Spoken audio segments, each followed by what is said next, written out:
Менин атым Исеналиева Элнур. Мен алтын сертификатка ээ болдум. 219 балл алдым. Мен ага чейин SAT деген тестке даярдангам англис тилден. Бул биздин ортодой, бирок англис тилде да, Америкада. Ошол SAT абдан ортого окшош. Логикасы бир да, ошону жакшы тапшыргандан кийин ортого келсем ошол эле экен да. Ошол SAT-ге даярданып атканда ошол эле ортого даярдангандай болдум да, бирок орто мындай орус тилде болду. Ошондо кичине жеңилирээк болду, ошон үчүн мен даярданган деле жокмун ортого. Бирок мындай айтып кетсем, эгерде киши 11 жыл мектепте жакшы окуп, 4-5ке окубай деле, бирок жакшы өзү окуп, логикасы жакшы иштесе, ортону да жакшы тапшырат деп ойлойм. Бирок алтын сертификат болоорун мен өзүм да билген эмесмин. Максатым деле жок болчу, чын айтсам. Ошондой болуп калды. Сен дагы чет элдик окуу жайларга да тапшырыпсың, ошол жөнүндө айтып кет. Мен өзүм көп жерлерге тапшырдым. Америка, Европа, Азияга да тапшырдым. Канчасын өттүң? Канчасын Америкадан 3 университетке өттүм.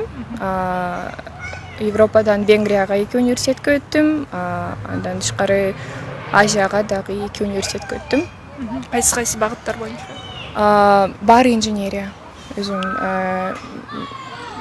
механикалык инженерияга барам, ошон үчүн бүт жерлерге эле ошого тапшыргам. Ошончо чет мамлекеттик окуу жайлардын кайсысын тандадың сен? Мен Гонконгдогу CTU деген университетти тандадым. Эмнеси менен жактайбы?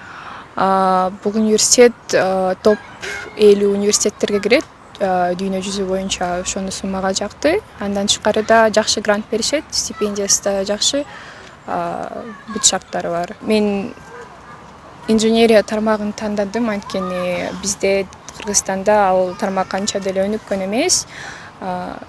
Жок деп деле айтсак болот. Ошол себептен бир 10-15 жылдан кийин Кыргызстанга келип ошол тармакты өнүктүргөнгө үмүтүм бар да. Машина куруу тармагы. Машина куруу тармагы, андан мындай технология тармагы да, компьютердик технология тармагы, ошонун анткени бизде Кыргызстанда, чын айтсам, ошондой потенциал бар да. Бизде элибизде мээси жетет деп айтсак болот. Анткени бизде деген ошондой ошол тармагын өнүктүрсө абдан жакшы болмок да. Сен кандай ойлойсуң, бул көп убакыттан бери сен ушу инженердик тармакка кызыгып келе жатырсың, бизден өлкөдөн буга чейин ушу тармакты алып кете албаганга эмне шарттар түзүлгөн жок, эмне себептен ушундай болуп жатат деп ойлойсуң негизи? Эл ошо билбей калган үчүн болуш керек. Билимдин жок, билимдин деле эмес. Бул жака эч ким келип Кыргызстанды өнүктүргүсү келбейт. Азыркы жаштарда анткени мындай баары келгиси деле келишпейт. Анан ошол себептен биздин эң акылдуу жаштардын баары ошо 30 жылдан бери Кыргызстанда жашабай жүргөн үчүн алар эч нерсени өнүктүрө албай калышты да деп ойлойм. Анан билимдин деле ошо билимибиз жетпейт деп да ойлойм да. Бирок ал билимдүү адамдар бар. Билимдүү адамдар абдан көп, бирок алардын мындай ошого колдору жок да, колдору жетпейт болуш керек. Колдоо жок. Сен келесиңби? Келем деген планың барбы? Бар, пока бар. Билбейм, көрөбүз. Мен эч качан мындай алыс ойлобойм да.